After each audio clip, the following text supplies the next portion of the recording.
So I told you if something different happened, I'd let you know. This is not how we usually open the field or do the corners. We are on the 4th tower and we are mowing our way down to it because as we did the hedgerows and Sam started to move the pivot, or told the pivot to start moving, it basically told him, no thank you, I'm stuck.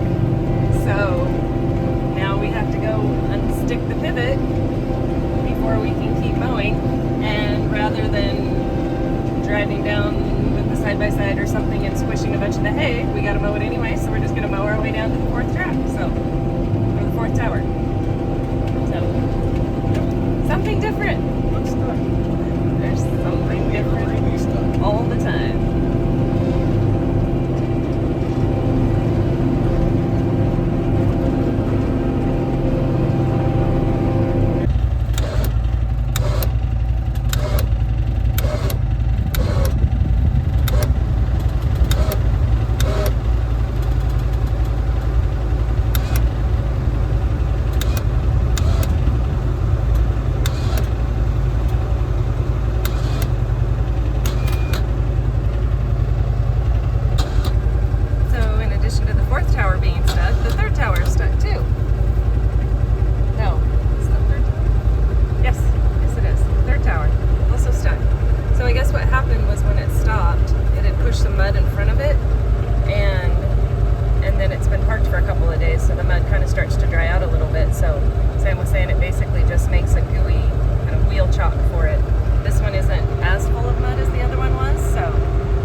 Telling it to go, and I'm going to run the winch when it decides to. So, rinse and repeat. So, we're out here opening the little pivot and doing the corners where the headlights are. And we went to move the little pivot because it's in the way of where we need to mow, and the 3rd tower on this one is stuck. So, much like yesterday, we're going to run to the house, get the side-by-side, use the winch to pull it out, and then continue on with our mowing. And I still haven't gotten to show you our cool new plan of trying to make 10 windrows in a wheel track. We were talking earlier this morning that we're going to do 10 on some and maybe 9 on some, and see, because we were wondering if the 10 going to make it so that the tractor drives over too much of the hay and squishes too much of it. So we will hopefully get to show you that pretty soon. So I don't know if Sam got any video of it while he was doing it, and it might be a little bit hard to tell for sure, but between that white standpipe right there that's standing up in the middle of the field and this wheel track right here, Sam made 10 windrows, and normally there's 9. So in this wheel track there's 9, and the tractor fits in this space between them, kind of just barely, but pretty sure that the tractor is going to have a much harder time fitting through this space. So while it was a good idea and it will make even windrows in this wheel track tower set, I don't know what they're called, tower, I guess, from wheel track to wheel track, so we won't have that odd windrow when we're raking, so we'll end up with 5 windrows instead of 4 and some extra. I think quite a bit of the hay on either side of the track is going to get squished as we drive through with the tractor.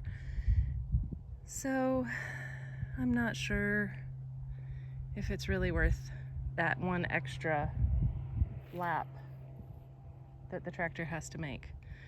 So we'll see how it ends up breaking. Yeah, but anyway, he did make 10 in this tower, but again, I don't know if we'll do it again. So stay tuned, you're learning along with us. Good morning, it's Friday, and I am out raking. Sam had to trade one of his PTO days so usually he's off on Mondays and Fridays during the summer, but he had to trade a Friday for Wednesday so that he could finish mowing because of the rain on Monday. So usually I will rake most everything except for the corners and where the hand lines are. But that was what we cut first, so it's dry first and ready to be raked. So in my attempt to be helpful, I told him I would come out and I would rake whatever I could of the corners and the hand line section until it got too technical or where I thought I was not going to be able to do it. So I have raked the bottom hand line corner down by our mailbox. I've raked the outside of the outer of the big pivot is all done down there by that fence.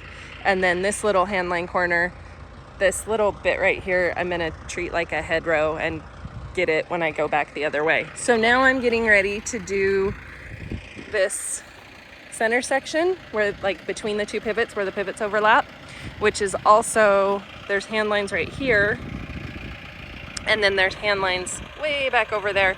I don't know if you can see or not. What I've learned about myself doing this, hand lines scare me a lot more than fences, or at least the fences that I've had to drive next to recently, because the windrow ends right here basically, and the hand line is right there, and the rake has to go through this space between there and there and not hit that but get all of that. So that's a little nerve-wracking and scary for me so far. I know there's some places down in the hand line corner, like down by our mailbox, that I'm gonna have to go back and pick up with a pitchfork because I just didn't get close enough, and I am completely fine with that. And there's probably gonna be some spots up here that I'm gonna have to come pitchfork as well. So while it's fun and exciting, even though it's scary and nerve-wracking to learn new things, improve my skills, all of that stuff, it's also something because now I can't not do the corners and the hand line part because I don't have the excuse of I don't know how to do that. So unless I just do such a horrible job, which I'm not trying to do on purpose, but I can accidentally make a mess of things really easily. So unless I do just such a horrible job that Sam figures it's easier just to do it himself than to have me come out here and make a mess. I will probably have to rake everything now, which is okay. The more I do it, the better I'll get at it, and maybe I'll get closer to hand lines and not be so scared of them, but hopefully also not hit them. But yeah, first thing this morning, so I started so there's 1, 2, 3 raked windrows. The third one that way is just the inside of the 6th tower.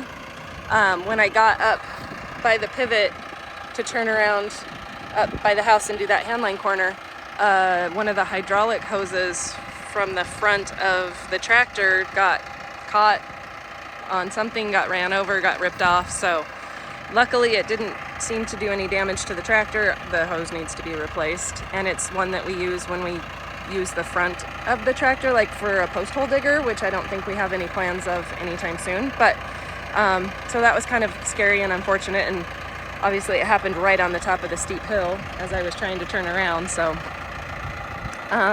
yeah, so that was the start to my day, and then getting to be scared of hand lines. So it's been an interesting morning, and I feel like I'm luckily, and like this is the last little section, so hopefully it will be completely uneventful and everything will go smoothly. So keep your fingers crossed for me and stay tuned. As if driving next to hand lines wasn't scary enough, this pass I have hand lines on both sides of me, so that's fun. And for whatever reason, these hand lines, the ones with the riser sprinkler thing on the end instead of the middle, don't like to stand up. So I'm out here trying to stand as many of them up as I can. So I can just drive through slow and scared, but they keep falling over. So as long as, because I've already raked on that side, as long as they're falling that way, I'm gonna allow it. But yeah, I don't know if they're gonna be in the way when Sam tries to bail. They shouldn't be. If the windrow is in the middle to get scooped up by the baler, he should have room. I don't know how wide the blue tractor is with its duals and stuff, but anyway. So yeah, as I turned the corner and came up here and saw, there's hand lines on both sides of me. I might have a tiny heart attack while I'm doing this, but chances are it'll all be fine. Worst case, I leave a bunch of hay in the middle of the windrows and I have to come get it with a pitchfork, but I'm gonna have to come get some with the pitchfork anyway. So yeah, as long as I don't run over and ruin a hand line, I guess I'm okay. Oh, see, here's one pointing the wrong way again. Please stay standing. Please stay standing. Okay, I'm gonna walk away.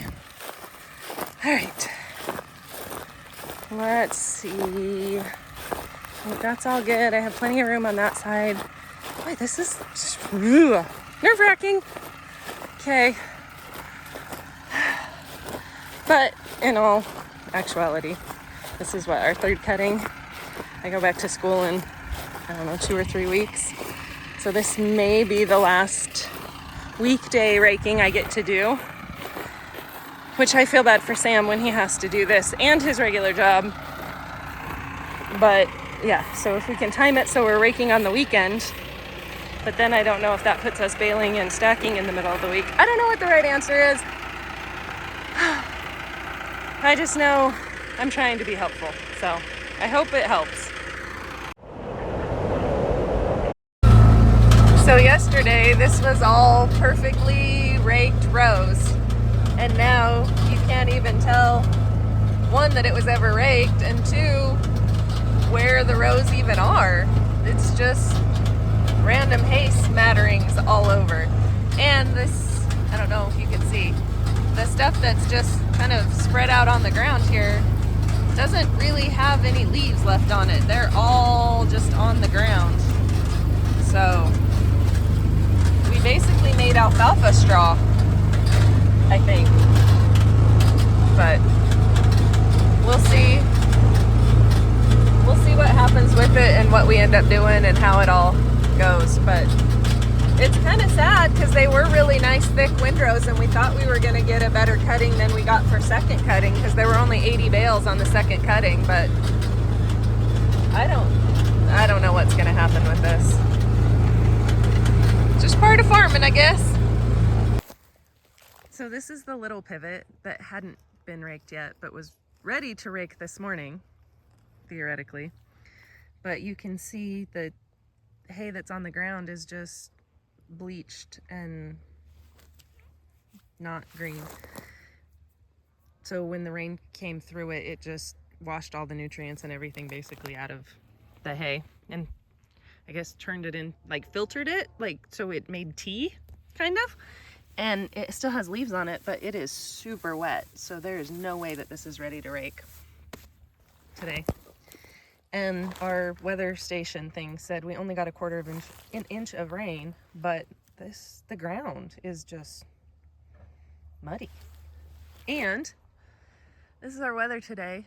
So we have right now no sun, lots of clouds, and there's no wind right now at all. So the chances of it drying quickly are very, very slim. So while we still have windrows, I don't know if they're going to be worth anything. So we will come up with a plan. Everything will work out. We talk a lot about how inconvenient it is to have our day jobs and try to do this at the same time, but honestly right now I'm glad that our livelihood and our income doesn't depend on this hay cutting, because we'd be hurting a little bit. So it's not awesome, but a lot of people are in a lot worse shape. So I still feel very lucky and very blessed that we're in the position that we're in. It's just inconvenient and a little bit unfortunate, but not devastating. So we came down to check the ditch. We don't need water right now, but as soon as we get whatever this ends up being, whatever we do with that, whether it's hay or compost, I don't know, we'll need to turn the pivots back on. So we came down to check. There's just so much weeds and trash just floating down the canal, and made this nice dam right here that Sam is laying on the little footbridge and trying to clean off so that it's just not clogging up the irrigation ditch. But yeah, that's crazy. That pile on the side is what he's already pulled out. So fun times. Sorry it's so loud, but it is 6 o'clock on Sunday evening, and I am out here trying to re-rake the big pivot, and then going to rake the little pivot. There's just hay scattered from wheel track to wheel track. So I'm just right now trying to drive down the middle of most of this and bring it together into a windrow. I don't know what else to do. And we're just gonna try to bale what we can. We'll clean up what's left. I don't know what the bales are gonna be like or what we're gonna do as far as selling or anything at this point. Definitely not what we expected or planned, but it luckily dried out today, so I feel comfortable going and re-raking it, and hopefully, fingers crossed, will stay dry. And Sam's gonna come in about a half an hour and just follow me and start baling it, and then hopefully we can get it all off the field tomorrow and at least get the water back on so we can start growing for the next cutting, because the water's already been off for over a week. So between the first and second cutting, we had the water off for a while, and we feel like that's probably why the second cutting was so small, but yeah, at this point it is what it is. So we're just gonna do what we can and hope for the best. So thanks for your support and stay tuned. So while I'm out here raking, Sam's over here baling right next to me, and we just keep passing each other on every pass or so. For a little while he was ahead of me and I was following him, and then maybe for a half a second I was ahead of him and he was following me. I don't really know, but anyway, I have 2 more rows in this track, and then I have the center, which is like 2 rows. It's basically just 2 really quick circles. And then I'm heading to the little pivot, I'm pretty sure. So it's just before 8 o'clock, so this took about 2 hours, which I think is what we figured it would take. So we're on track. There are some dark clouds over there, but hopefully they'll stay over there and not bother us over here, but at least it'll be veiled. And yeah, which it's still not good to get your bales wet, but it's better than having your windrows blown completely across the field, so we'll take it. Okay, quick third cutting update. I'm starting to feel like this is Groundhog's Day and all I do is rake and re-rake and re-rake the same things. But what day is it? It is Monday. So yesterday I re-raked the big pivot and I started to rake the little pivot, and then it looked like maybe some storm clouds were coming in and we didn't want to have the same situation where the wind unraked everything we did. So we just stopped. I did like all the outside overhang of the little pivot, and then the, I guess part of one of the towers, and the overhang was too wet for Sam to bale. I think I showed you he was bailing as I was raking. We kept passing each other and stuff yesterday. And so what was raked from the overhang was too wet to bale, so he couldn't bale. And then, yeah, we just decided to leave it. So I got up this morning and I went out and I finished raking the little pivot. And then I came over here and all by myself took the rake off, which I was very proud of myself for doing. And had Sam put the forks on and fill it with gas, and then I went out and I stacked, or helped stack. He did kind of the house side of the big pivot and I did most of the back side of the big pivot. So we stacked it. So then he is bringing the Peterbilt and the step deck out, and with the blue tractor loading that and unloading it down by the house. Last night when we stopped, the bale counter said that we had 60 bales. So we have 60 bales from the big pivot. We don't know what we're going to get on the little pivot. So when I finished stacking, Sam said, hey, why don't you put the rake back on and go back, because there are a couple of places, I don't think you can really see, maybe like right here, where it just didn't rake very well or didn't rake well enough for him to bale. So a lot of it tends to be really close to wheel tracks, because the way that the wind blew, it kind of blew the windrow up against a wheel track and then it stopped. And when I was raking yesterday, it was really hard to get all of that in. So I'm going to try to kind of go around by the wheel tracks and see if I can rake some of the hay into the wheel track. And then there's also a whole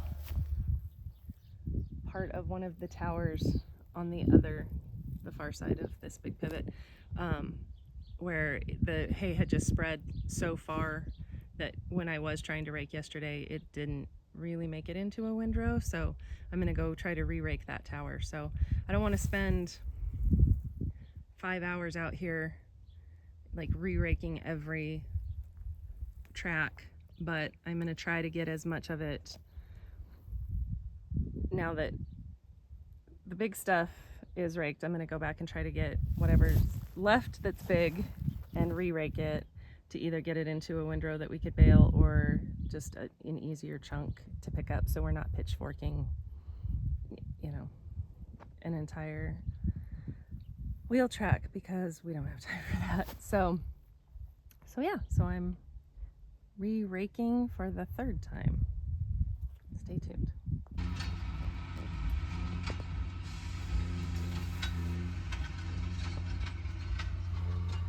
I've never noticed before, but I think it's kind of funny. Every time the plunger hits, a little cloud of dust or alfalfa leaves or something falls out from under the baler. It's just the things you notice that you've never noticed before, even though you've watched it do this a whole bunch of times. honestly, I maybe have never been this close when he was baling, or was doing other things that I couldn't pay attention to what he was doing. So we got lucky and didn't have any afternoon storms yet.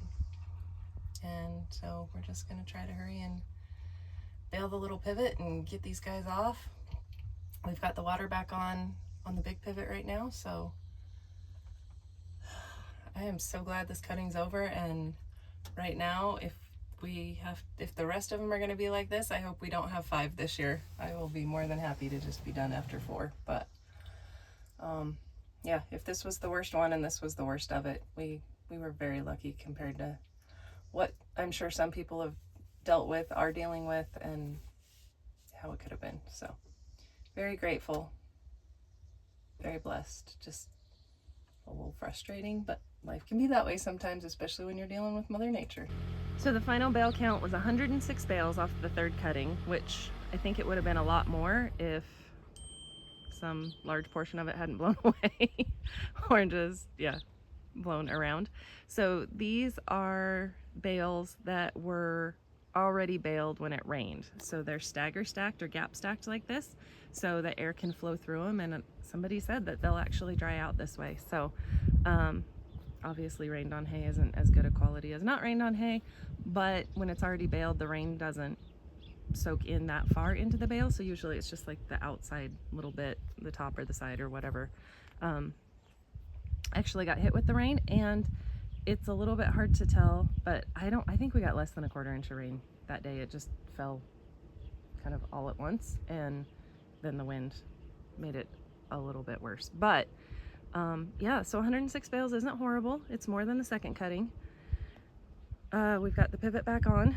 It's been getting stuck in the track and being kind of obnoxious, but Sam put some gravel in there and hopefully it'll behave and keep making laps, and we can get this alfalfa growing again and have a fourth cutting that's less dramatic than the third was. So okay, so in addition to the stuff that's stacked down by the mailbox, these greener bales are, so like anyway, you can see, there's the lighter, that's the second cutting, the greener's the third cutting.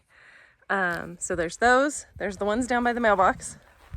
There is everything that's on the trailer, which I think he said was 40 bales, something like that.